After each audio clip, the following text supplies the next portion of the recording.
బయటికి వచ్చేస్తే బయటికి వచ్చేసినట్టు అర్థం. అంటే ఆటలో మనం లోపల ఉన్నాం. ఇప్పుడు ఎక్కడ ఉన్నాం చెప్పండి అందరూ? లోపల ఉన్నామా? అందరం సర్కిల్లోనే ఉన్నామా? ఇది ఇన్. బయటికి వచ్చాం చూడండి, దీన్ని out. In out, in out, in out, in out, in out. ఇలా మనం కనుక మన యొక్క ప్లేస్ లోనే మనం నిలబడుతూ చక్కగా ఆడుకోవడాన్ని మనము నేర్చుకోవాలి.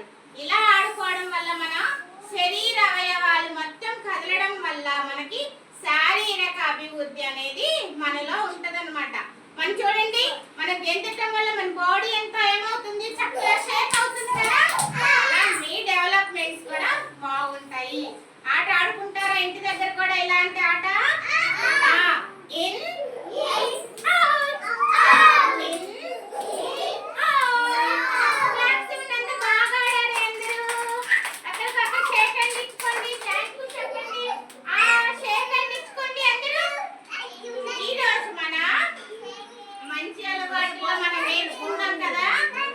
మంచి అలవాటుల్లో మనం ఏం నేర్చుకున్నాం? థ్యాంక్ యూ చెప్పడం. అంటే మీ పక్కన ఉన్నటువంటి వారికి, శివ నువ్వు మీనాక్షికి ఇవ్వు థ్యాంక్ యూ చెప్పు. అలా థ్యాంక్ యూ. నువ్వు మౌనిక నువ్వు కూడా ఖైరుకి థ్యాంక్ యూ చెప్పు. తీసుకొని వెళ్ళి ఖైరుని తీసుకొని వెళ్ళి షేక్ హ్యాండ్ ఇవ్వు. అలా మనము మీ పక్కన ఉన్నటువంటి వాళ్ళకి ఇవ్వు. Very good. అటువైపు పల్లవి మౌనికకి very good. Right hand, right hand తో అందరూ మీనాక్షి వెళ్ళు, దగ్గరికి వెళ్ళండి. చక్కగా చెప్పండి థ్యాంక్ యూ, థ్యాంక్ యూ. మనందరం కలిసి ఆడుకున్నాం కదా, అందుకని మనం ఆటల్లో కాలు తగిలినా చెయ్యి తగిలినా కూడా మనము సారీ చెప్తాము. మనతో కలిసి ఆడుకున్నాం కాబట్టి, అందరము కలిసి ఆడుకున్నాం కాబట్టి థ్యాంక్ యూ. నాకు చక్కగా ఆడుకోవడానికి సహాయం చేస్తున్నావు కాబట్టి మనం ఏం చెప్పాలి?